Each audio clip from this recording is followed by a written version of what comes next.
नंदी भगवान शिव के सबसे प्रिय भक्त और उनके वाहन। लेकिन क्या आप जानते हैं, नंदी सिर्फ एक बैल नहीं है, बल्कि शिव भक्ति का सबसे बड़ा रहस्य है। आज की इस कहानी में हम जानेंगे नंदी कौन थे और वे महादेव की सवारी क्यों बने। ऋषि शिलाद नाम के एक महान तपस्वी थे।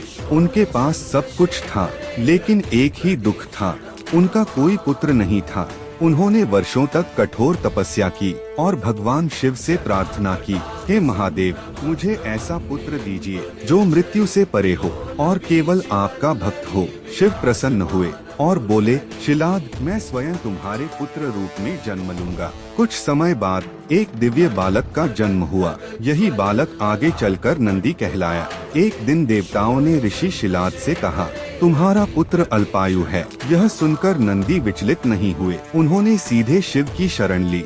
नंदी ने वन में जाकर भोजन, जल, नींद सब त्याग दिया और केवल एक मंत्र जपने लगे, नमः शिवाय। वर्षों की तपस्या से तीनों लोग कांप उठे। अंततः भगवान शिव स्वयं प्रकट हुए और बोले, वत्स नंदी, वर मांगो। नंदी ने कहा, हे प्रभु, मुझे न स्वर्ग चाहिए न ऐश्वर्य, बस मुझे आपसे कभी अलग मत करना। शिव मुस्कुराए। उन्होंने वरदान दिया, तुम अमर रहोगे, मेरे गणों के प्रधान बनोगे और सदा मेरे साथ रहोगे।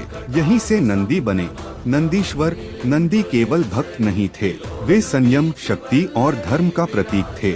महादेव ने उन्हें अपना वाहन बनाकर संसार को संदेश दिया। जिसने अपनी इंद्रियों को वश में कर लिया, वही ईश्वर के योग्य है। इसलिए शिव जैसे महान देवता ने सिंह या गरुड़ नहीं, बल्कि नंदी को अपनी सवारी बनाया। हर शिव मंदिर में नंदी हमेशा शिवलिंग के सामने बैठे होते हैं।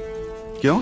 क्योंकि नंदी सिखाते हैं, पहले भक्त बनो, फिर भगवान तक पहुँचो। आज भी लोग नंदी के कान में अपनी मनोकामना कहते हैं, क्योंकि नंदी शिव तक सीधा संदेश पहुँचाते हैं।